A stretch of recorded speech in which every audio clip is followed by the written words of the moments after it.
ताई काय झालं? हसायला काय झालं तुला? अगं आई बाबांचे जुने फोटो बघत होते. म्हणजे हिंदी फिल्मच्या हिरो हिरोईन सारखे फोटो काढले. दोघांमध्ये फुटभर अंतर आहे नवरा बायको असून. हे पण काय त्या फिल्म्स असायच्या ना, म्हणजे लव्ह सीन मध्ये हिरो हिरोईन मध्ये अख्खा मोर्चा जाईल एवढं अंतर असायचं. अनु आणि यांची वय 40 वर्षाची, आपण समजायची 20. आणि फिल्म मध्ये काय तर माँ बाप का प्यार, गाजर का हलवा, खानदान की इज्जत, हैसियत, खून, हाणामारी, रडारड. अगं हो बाई हो, कळलं मला. 75 वर्षाची आपल्या हिंदी फिल्म इंडस्ट्रीची एवढी हिस्ट्री आहे. 75 सेकंदात वासलात लावलीत अनु तू त्याची सगळी. अगं ती त्याच लायकीची. तू जया काका समोर फक्त दिलीप कुमारचं नाव घे, डोळेच फिरवतो तो.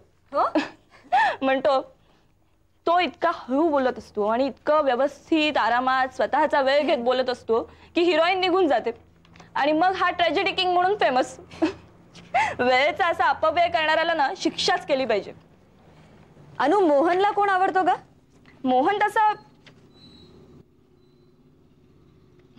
तसा फारसा फिल्म्स बघत नाहीत. हो काय कटकट आहे, कधीच्या तरी वया गोळा करून ठेवल्यात. आणि हे तिसरीच्या भूगोलाच्या वहीचं कवर. असू दे. अगं काय आता तो भूगोल इतिहास झाला, इतिहास. हे बघ, प्रत्येक गोष्टीला काहीतरी व्हॅल्यू असते. आता याला काय व्हॅल्यू असणार आहे? काहीतरी उगाच खोटच बोलत असते. हे बघ, तुला माहित नाही ना तर मध्ये बोलू नकोस तू.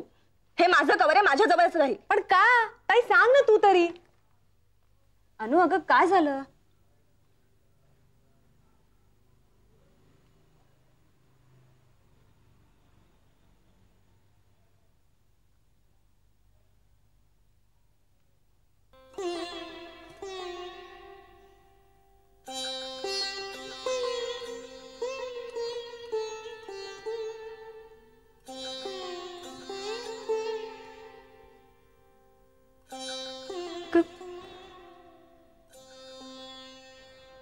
बाबा घर सोडून गेले त्याआधी त्यांनी हे कवर घातलं होतं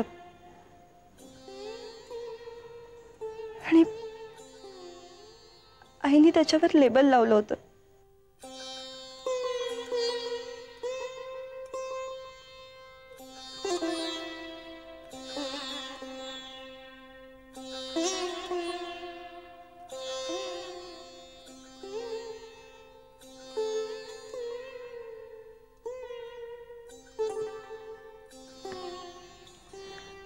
आई बाबांनी एकत्र मिळून केलेली माझ्यासाठी ती शेवटची गोष्ट.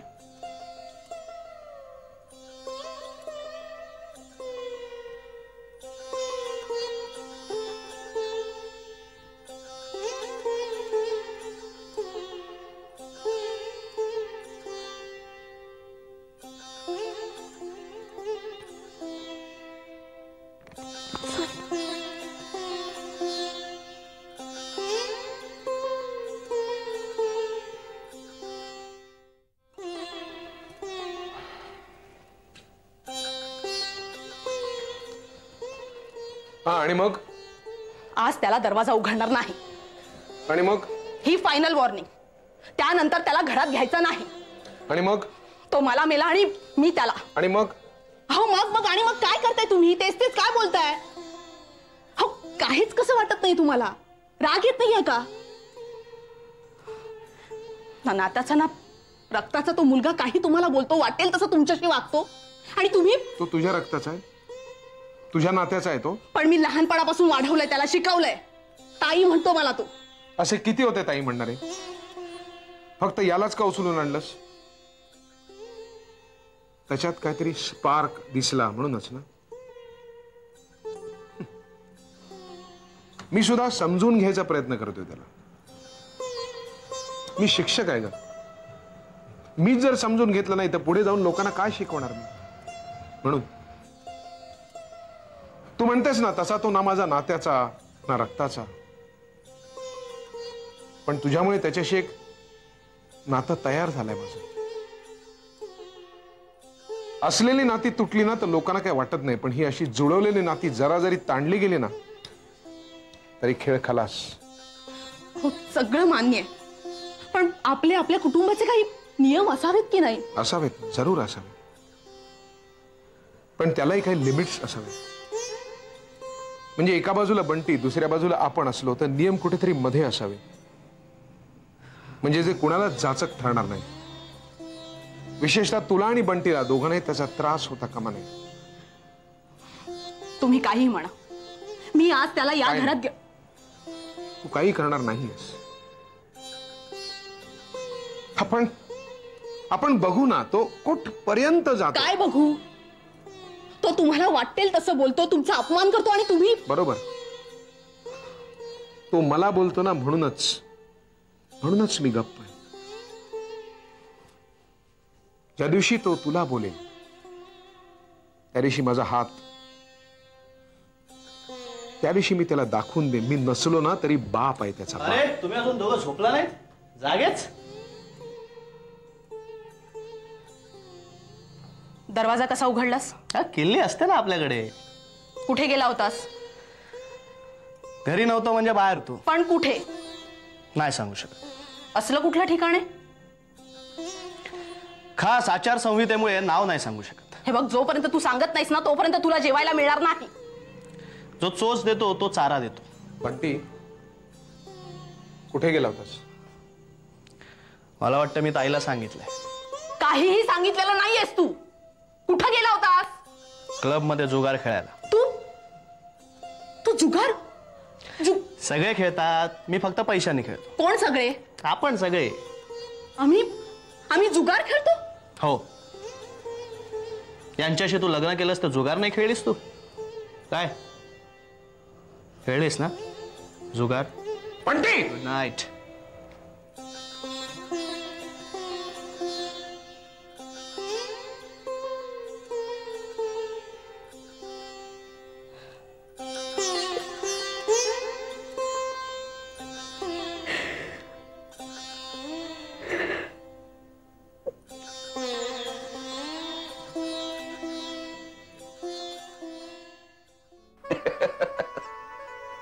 त्यातलं मला काही कळत नाही म्हणाले ते. अरे पण तो असं कसं काय करेल वीरू? त्याच्यात नुकसान नाहीये का त्याच्यात? समजा पुढे मागे तू एखादी बिग बजेट फिल्म बनवलीस तर त्याचंही नाव होणार आहे त्याच्यात. आकांक्षा, हे जर त्याला कळलं असतं ना तर तो इतकी वर्ष असिस्टंटची पोस्ट अडवून बसला नसता, इंडिपेंडेंट डिरेक्टर झाला नसता. आणि या सगळ्याच्या मागे कोण असेल? कोण? Just imagine. नाही, मला नाही माहिती. बिरजे, कोल्हापूरचा. कोण तो? नारायण? अरे पण तो असं कसं करेल वीरू? तो आज जो काही आहे तो फक्त तुझ्यामुळे. तो हे सगळं विसरेल असं तुला म्हणायचंय? नाही, आय रिअली डाऊट. आकांक्षा, सख्या भावाचा भरोसा देता येत नाही. प्रीती, नूतन आणि तिचा नवराच बघ ना. मी निघू आता वीरू? बस, कुठे चालली आहेस? काही खाणार आहेस? नाही, नको. बर, जो सँडविच भेज ना.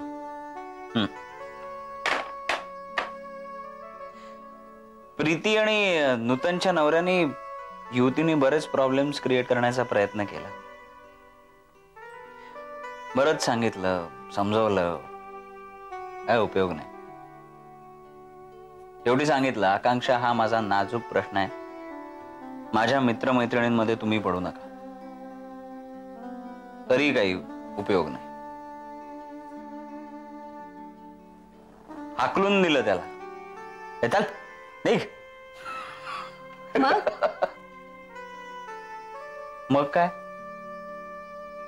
काय नाही, सँडविच खाऊया मग.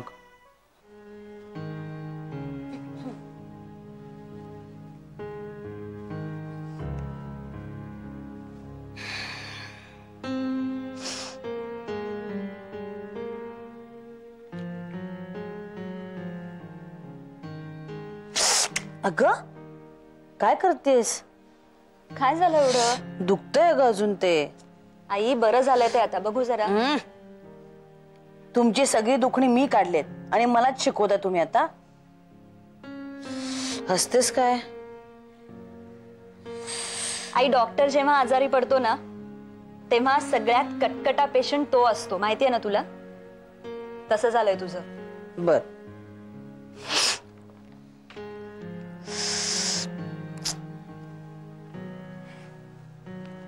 ए आई,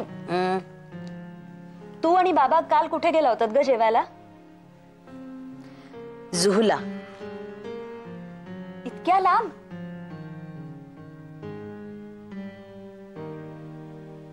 गप्पांच्या नादात आम्ही जुहू पर्यंत कधी येऊन पोचलो हे आम्हाला कळलं सुद्धा नाही. एके ठिकाणी गाडी थांबली तेव्हा कळलं की आपण जुहूला आलोय. समोर दिसल्या त्या रेस्टॉरंट मध्ये आम्ही गेलो, ऑर्डर दिली आणि नंतर माझ्या लक्षात आलं की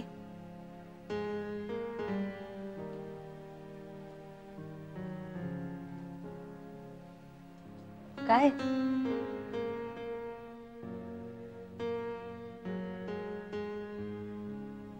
मी आणि शरद ह्याच रेस्टॉरंट मध्ये भेटत असो. अर्थात ही गोष्ट शरदच्या लक्षात आली नाही कोण जाणे.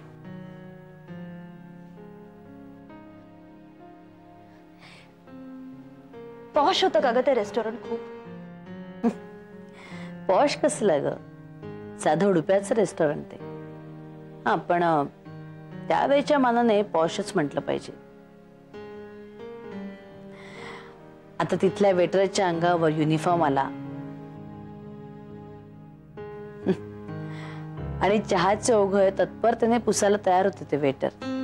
मग पूर्वी कसं होतं? पूर्वी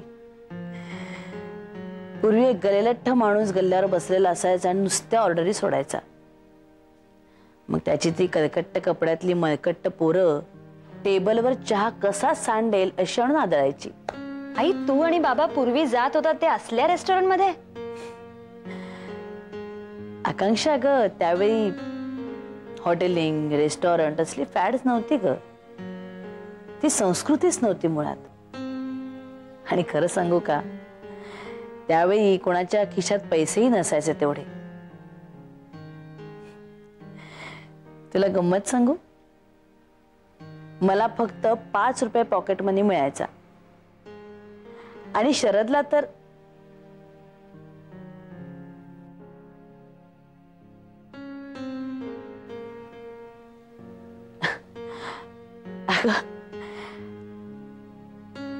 आम्ही दोघं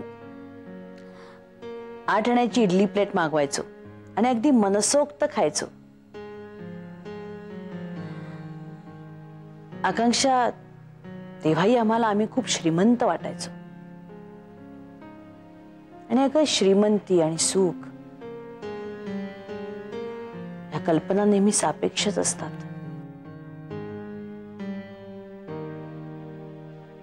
आई, एक गोष्ट मला खरी खरी सांगशील?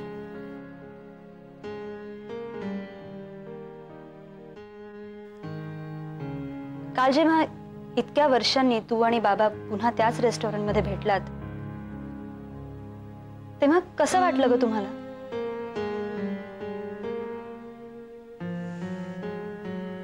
बरं वाटलं.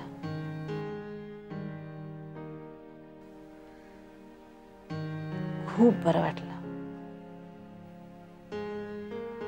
हो, पण त्याच जागी जेव्हा तुम्ही पुन्हा भेटलात तेव्हा ते प्रेम,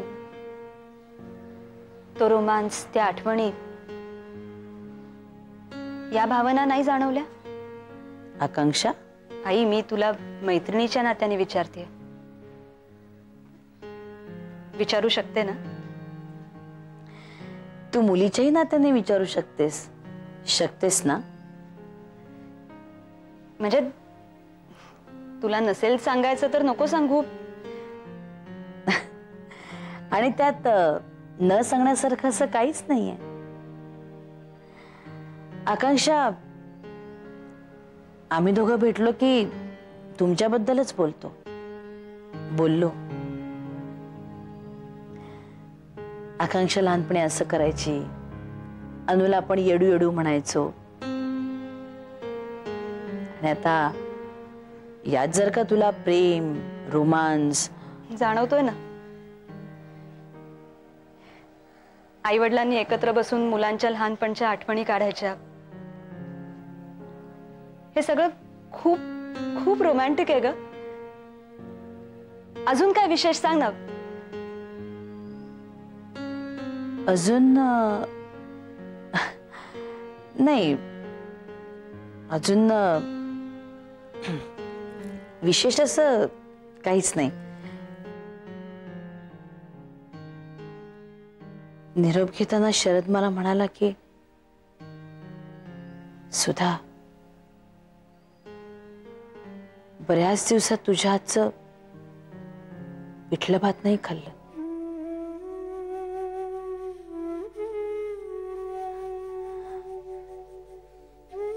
आणि मग मी हसले. मग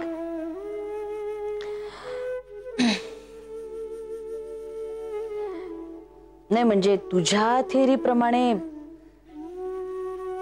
मी जे काही म्हणाले ते म्हणजे अगदी रोमॅन्टिकपणाचा कळसच झाला नाही का? ऑफकोर्स. मग तू काय बोललीस, काय म्हणालीस त्यांना सांग ना.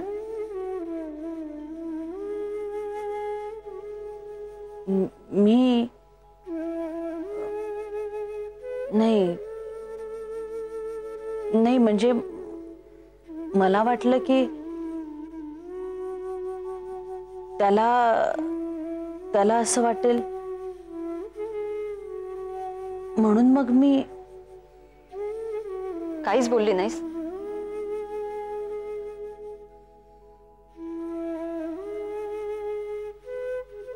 ऐक, बाबांनी एवढं म्हटल्यावर प्रेमापोटी नाही पण एक कर्टसी म्हणून, एक मनातली चांगली भावना म्हणून तरी त्यांना घरी जेवायला बोलवायचंच. किती वर्षात बाबा आपल्या घरी जेवायला आले नाहीयेत आहे ग.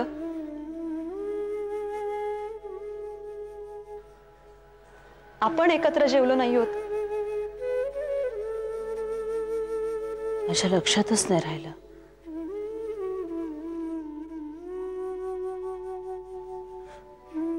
खरंच माझ्या लक्षात नाही राहिलं. पण आता आम्ही पुन्हा भेटू ना तेव्हा त्याला मी नक्की बोलवेन. म्हणजे फॉर्मॅलिटीज म्हणून नाही, अगदी